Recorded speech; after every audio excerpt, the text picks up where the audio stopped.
کر کے طوطے کی طرح تم نے لوگوں کو سنا رکھا ہے. تجھے پتہ نہیں ہے جس وقت کائنات کے نبیوں کے نبی محمد مصطفیٰ احمد مصطفیٰ سرور سینہ تاجدار مدینہ فخر موجودات صلی اللہ علیہ وآلہ وسلم نماز پڑھا کرتے تھے. وہ پہلے بیت المقدس کی طرف منہ کر کے نماز پڑھتے تھے. جب بیت اللہ کی طرف حکم ہوا تو اس وقت کائنات کے نبی حالت رکوع میں تھے, نماز ظہرین پڑھ رہے تھے. اللہ کا حکم ہوا کہ میرے محبوب بیت المقدس سے منہ پھیر کر بیت اللہ کی طرف منہ کر. خدا جانتا ہے پوری دنیا کے نومیوں سے چیلنج کر کے عبد الخالق بات کر رہا ہے کہ جب حکم خدا ہوا نبی نے نماز کو توڑا نہیں, منہ ادھر تھا, پورا چکر لگایا, منہ ادھر کیا. میں نے کہا نبی نے تو پورا چکر لگایا, علی نے صرف ہاتھ ہلایا. یہ چھوٹی حرکت ہے, یہ بڑی حرکت ہے. کہنے کا پھر کیا بدلہ ہونا چاہیے؟ میں نے کہا تجھے علم ہونا چاہیے. اگر معصوم نماز میں حرکت کرے تو قرآن بنتا ہے, غیر معصوم حرکت کرے تو شیطان.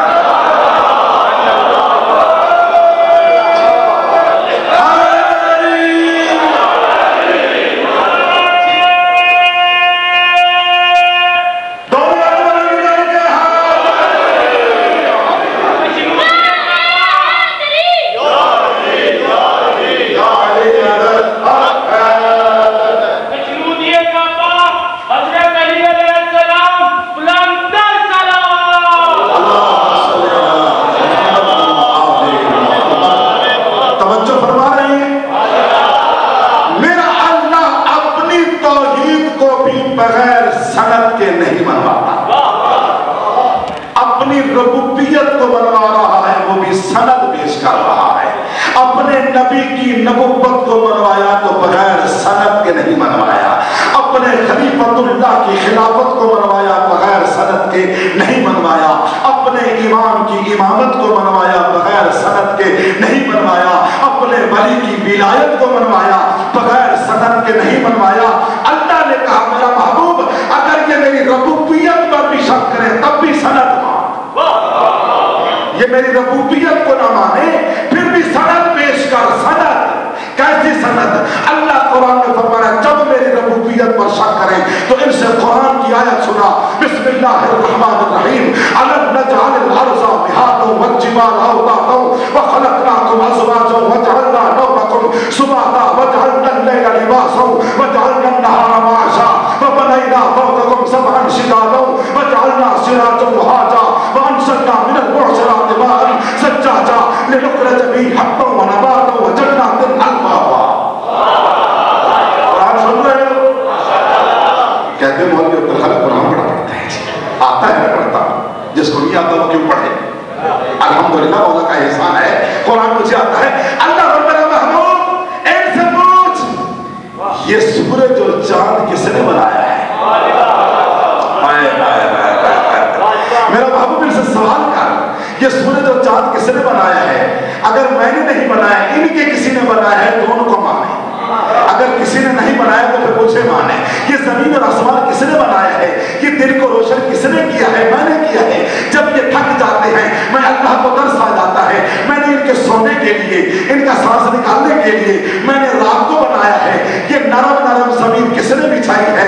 یہ اگر ان کے کسی نے بنائی ہے تو اس کو مانے. اگر ان نے کسی نے نہیں بنائی میں اللہ نے بنائی ہے. پھر ان سے کہہ دے ان جھوٹوں کو چھوڑ دے, ان جھوٹوں پر لعنت کرے. میں سچے کو مانے, میں سچے کو مانے, جھوٹوں کو چھوڑے, جھوٹوں کو چھوڑے. خدا جانتا ہے جب نبی کی نبوت کا نمبر آیا اللہ کے نبی نے قرآن پیش کیا تو مشرکین مکہ نے قرآن پر اعتراض کر دیا. انہوں نے یہ قرآن اللہ کی کلام نہیں, قرآن کس کی کتاب نہیں, اللہ کا کلام نہیں. یہ محمد عبداللہ کا بیٹا یتیم محمد عربی ہے, یہ اس کی اپنی زبان ہے, خود شاعر بناتا ہے, کہتے ہیں یہ اللہ کی کتاب ہے. خدا کی قسم کائنات کے نبی کی آنکھوں میں آنسو آ گئے, رو کر عرض کرتے ہیں میرے اللہ اس سے بڑھ کر شرک اور کیا ہو سکتا ہے کہ یہ تیری کلام کو میری کلام کہتے ہیں. یہ تیری کلام کو میری کلام کہتے ہیں.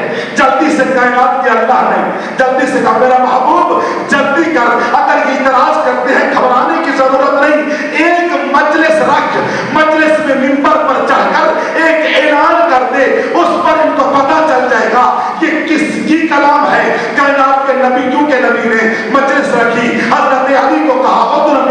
قریب آئے, کہا مشرکین کے دروازے پر جا, منافقین کے دروازے پر جا, کافرین کے دروازے پر جا, تقل باؤ کے گھر کہہ دے کہ کل میرے نبی نے محمد مصطفیٰ نے ایک مجلس پڑھنی ہے جس طرح میں پڑھ رہا ہوں, آپ سن رہے ہیں.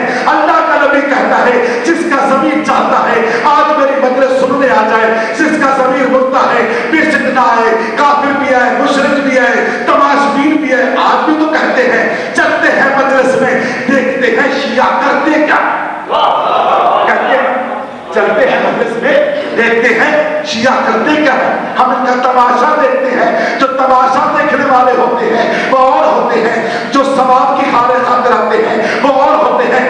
مجلس منعقد ہوئی, نبی پڑھنے لگے, اس میں دو ابو جہل لعنتی کے دو بیٹے بھی مجلس میں آ گئے. ابو جہل کے دو بیٹے بھی مجلس میں آ گئے. نبی منبر پر چڑھ کر ایک آیت پڑھ رہے ہیں جو جبرائیل لے کر آیا. جلدی سے نبی فرماتے ہیں بسم اللہ الرحمن الرحیم, وَإِن كُنتُمْ فِي رَيْبٍ مِّمَّا نَزَّلْنَا عَلَىٰ عَبْدِنَا فَأْتُوا بِسُورَةٍ مِّن مِّثْلِهِ وَادْعُوا شُهَدَاءَكُم مِّن دُونِ اللَّهِ إِن كُنتُمْ صَادِقِينَ. اللہ کہہ رہے اگر تم کلام اللہ یہ نہیں سمجھتے کہ میری کلام ہے, اللہ کہتا ہے میرا قرآن 114 سورتوں پر مشتمل ہے.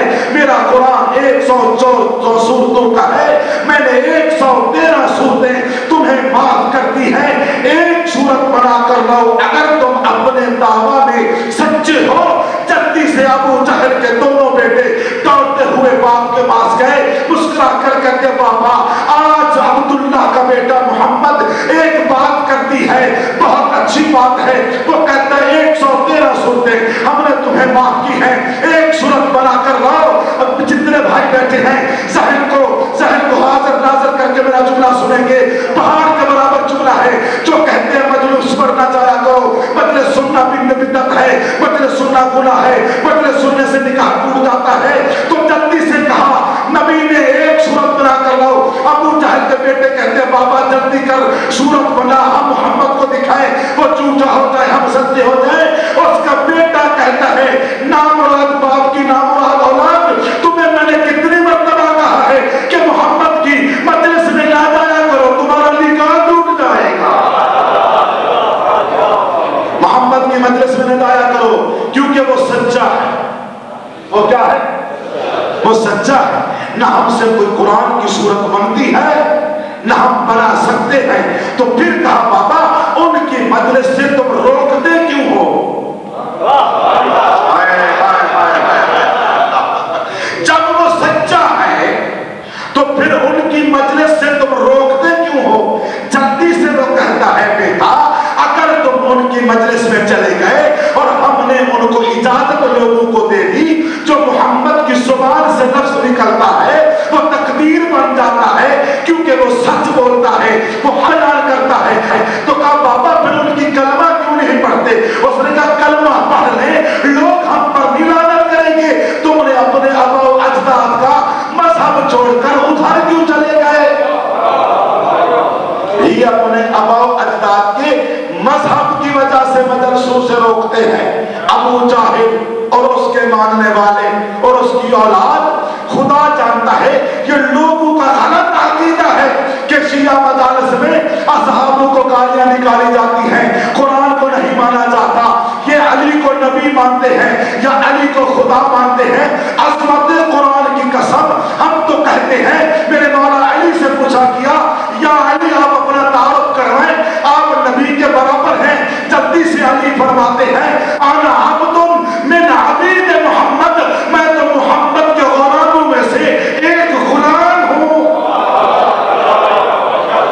ان کو پتہ ہی نہیں ہے کہ ہم بیان کیا کر رہے ہیں. اللہ فرما رہا ہے کہ اللہ ان کو کافر کہہ رہا ہے خم غدیر کے مقام پر, کہ کافر اسے کہتے ہیں جو کسی چیز کو چھپائے اسے عربی میں کافر کہتے ہیں. اللہ کہہ رہا ہے کیونکہ یہ ولایت علی کو چھپانے